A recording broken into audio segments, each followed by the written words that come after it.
The film Joker starts in a city where the lower and upper strata live together and wealthy people do not accept the poor. Their standard of living is high, and they look down on the poor. This film is centered on the character Arthur, who lives in this city. He used to live with his mother. He loved comedy, and he wanted to become a great comedian one day. His ideal was a host who used to run a great comedy show. He wished that one day he would be on that host's show. He used to work hard for it. Then Arthur is shown, who is standing on the road for the advertisement of a company, holding a signboard. Some mischievous boys appear there. They fled after teasing him and stealing his signboard. Arthur has the appearance of a clown. He runs after those kids to take back his signboard, but those kids make him run and hit that signboard in his face. As a result, the signboard is broken, and then they also beat Arthur too much. Being disheartened, he goes directly to his employer. He tells the whole story of what has been done to him by the kids, but his employer scolds him unusually. He says, "Are you in your senses? How do the kids do as such?" He says, "I will also not pay your wages." Arthur has low confidence, so he cannot speak in his favor here. Being dejected, he comes outside. He thinks, "Am I so bad that no one believes me?" He comes to his house and begins to dance. It is observed here that he is physically weak. The next day, Arthur tells about those kids, meeting with his co-worker. His co-worker says to him, "It happened wrong, you should have taken care of yourself." He says, giving him a gun with it, "Keep it in your possession. This will help you in your time of need." Arthur refuses to take it, but that man forcefully hands him this gun. Then Arthur leaves for his house. He is on a bus, and there is also a kid sitting before him. He tries to make him laugh. Then that boy begins to laugh loudly. His mother is infuriated about it. She says to Arthur, "Go. Don't disturb us." But Arthur starts laughing at it. Actually, it is said that Arthur suffers from some sort of mental disorder. He cannot control his laughter and starts laughing anywhere. Sitting on a bus, he gives a card to that lady, on which his disease information is written. He comes to his house and begins to take his medication. Actually, this medication was rare while he was not financially sound, so he used to take this medication from the government medical store. One day, he visits his psychiatrist, and she says, "Show me your diary. What have you been writing?" Opening his diary, she finds a written statement that says, "I don't want to die as awfully as I have spent my life." Then Arthur goes to his house, and his mother asks him, "Have you received any letter sent by Thomas?" Arthur responds, "No. Not even today." Thomas has been shown as an aristocratic businessman, and people are very afraid of him. His mother says to him that he will surely support us after knowing our condition. The next day, he encounters a single mother with her daughter on the way back to his house. Arthur begins to like him enough, but he returns to his house. His mother again asks about the same letter here. Arthur says, "He will not support us, and what is your connection with him?" On the following day, it is observed that a single girl comes to Arthur's house. She says to him, "I have noticed from time to time that you are chasing me." Arthur replies, "Yes. I liked you." That girl begins to laugh at it. They soon develop a friendship bond with each other. Arthur again receives an opportunity for a comedian's job from a platform. It is a children's hospital. When Arthur is dancing and going there, then that gun falls out of his pocket. All the kids are scared, and the whole faculty is surprised, thinking, what is causing him to keep this gun?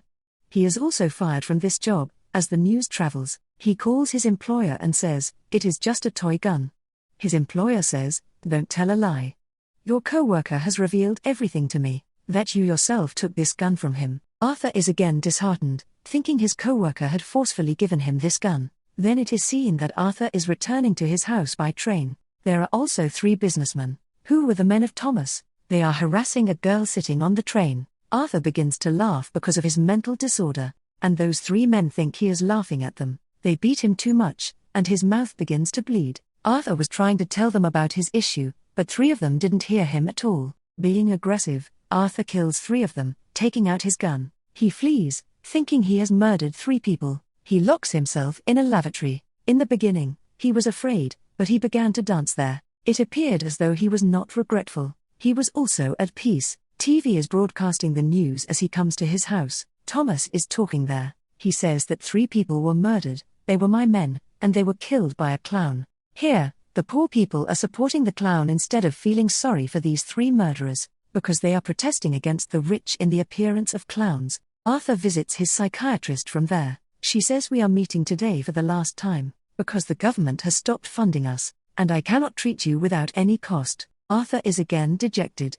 Being sorrowful, he comes out of there. Then Arthur comes on the scene, who is making others laugh in a comedy show. He is unable to make them laugh. In anxiety, he begins to laugh loudly, so his show is disturbed, and he comes back to his house. His mother says as he returns to the house, "My son, post his letter, which is for Thomas." Arthur does not believe it when he reads it. He says, going to his mother, "Why did you keep it secret from me?" His mother tells him, "My son, I did not do it deliberately. Thomas and I had feelings for each other even though we also wanted to marry, but I belonged to a poor family, while he was aristocratic, so we did not marry because of societal norms." Arthur leaves to meet his father. When he gets there, Thomas's own son is there, hiding behind the back of the gate. Arthur begins to show his childish behavior before him. He also tries to make him laugh. Meanwhile, Thomas's domestic worker approaches there. He says to that kid, "It is not good to talk with a stranger." And he asks Arthur to leave. Arthur says, "I will leave after revealing the truth. My mother served for 30 years at Thomas' house. They used to like each other, and I am not the son of another person but Thomas." The domestic worker says to him, "You and your mother are both mad." He has fabricated this story. He has no concern for Thomas. Hearing it, Arthur feels ill and leaves there. Going to his house, he learns that his mother had a health attack. An injured woman is shifted to the hospital. 2 police officers arrive at his side as he is sitting outside. They ask him, "Do you know about the 3 victims who were murdered on the train?" Arthur says, "No." "How can I know?" He knows that her mother has been interrogated about the same question by a police officer. It caused a health attack for his mother. He goes to his mother inside, where that single mother is also present. Then the TV broadcasts a newscast, and there is also the same Arthur's favorite TV host. That comedian was his ideal. He starts watching his show fondly. At first sight, his own face is shown on the TV. Actually, Arthur's ideal comedian makes fun of him. When Arthur was unable to control laughter in a comedy show in this way, Arthur is badly hurt, thinking my ideal is making fun of me. I got motivation from him. He is not believing it. Thomas comes to the house, and the TV is broadcasting the news. That city's circumstances have gone from bad to worse. Poor Strath has come on the road, putting on clown makeup, and they are protesting against the aristocratic people. Much enmity has increased among them, and they are all opponents of Thomas. Arthur is much excited, and knowing it, all put on clown makeup. He feels that his work has been complimented for the first time. Now the place where the poor strata were revolting was a theatre. The aristocratic people were watching a movie in that theatre. Thomas was also there. Police arrive there in order to stop that riot, forbidding them. There is commotion everywhere. Taking advantage of this, Arthur moves inside the theatre. He goes to the restroom in the theatre, where Thomas has also come. Arthur says to him politely while going to him, "I am your son. Remember, you and my mother used to accompany each other." Thomas says to him, "I don't know about any lady by this name." And he strongly punches him. As a result, his nose begins to bleed. Arthur returns to his house. After a time, he receives a call from a police officer. Actually, they wanted to interrogate Arthur about that day when those 3 men had been killed. Arthur also comes to know that his best-loved comedian has also invited him on his show. Actually, due to the routine comedy clip of Arthur, which he had played in his show, the popularity of his show had increased. Because people loved it, he is extremely excited, and he gears up to go there. But he thinks that Thomas' domestic worker told him that his mother is insane, so he visits a psychiatric hospital where her mother had been treated. He asks for the record of his mother from them. He runs away after stealing that file record. There was a written statement that Arthur's mother was in a relationship with another person. He used to torture her physically. At that time, Arthur had also received an injury to his head, so he is suffering from this disease today. He directly moves to his single friend's apartment from there. Here, it is revealed that she does not exist.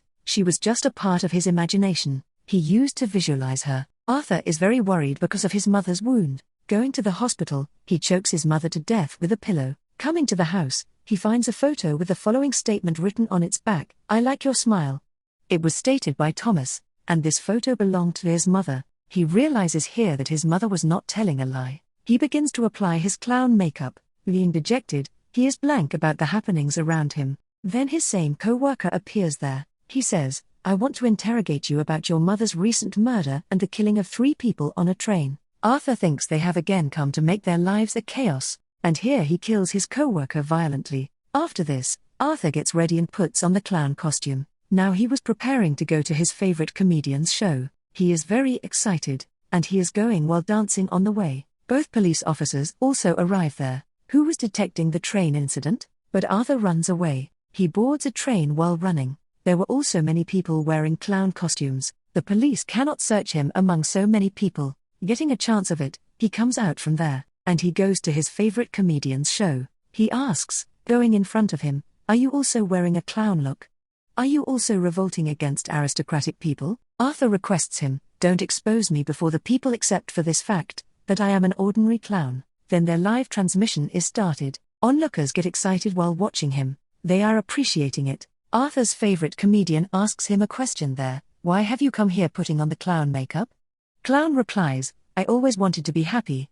And I also wanted to distribute the bliss among people. People liked me for this look, so I preferred to come as such." Here he also says something shocking. He tells everyone in this live transmission that the people killed in the train have been murdered by me. He says, "I revealed it to you because many poor people ended up dying until now. Many people of the upper class violently killed the poor people. Has anyone paid attention? Has anyone raised a voice against the upper strata? Or tell me if someone missed the victims. Why are the people raising their voices if I have killed any wealthy men? Is there no equality for all of humanity? Is there any specialty among wealthy people?" He says, "Society has been corrupted.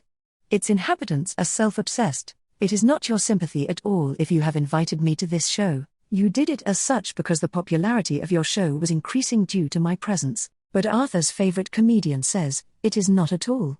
Arthur is angry, saying, "Are you still telling a lie?"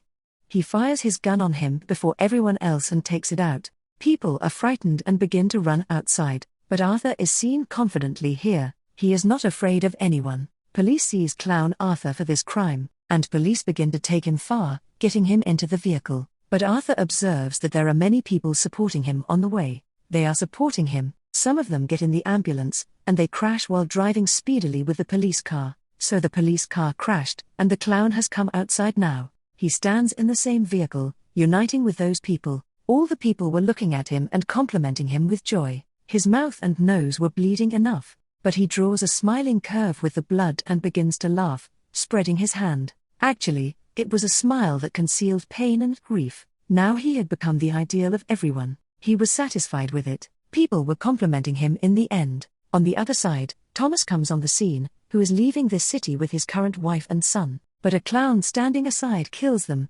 firing his gun, but he does not harm their son. Then the location changes and Arthur is seen by a psychiatrist. He is also laughing there. That psychiatrist says to him, "Why do you continue to laugh for no reason?" Arthur says to her, "You will never be able to understand this feeling." Saying it, he comes outside. His shoes' outsoles were filled with blood. It reveals how a pious man turned into a murderer. The moral of the story is that an innocent victim becomes a victimizer if he is treated badly. He was agonized and in so much pain that he became apathetic. Now he was solemnly content with his life, and the movie also completes this scene.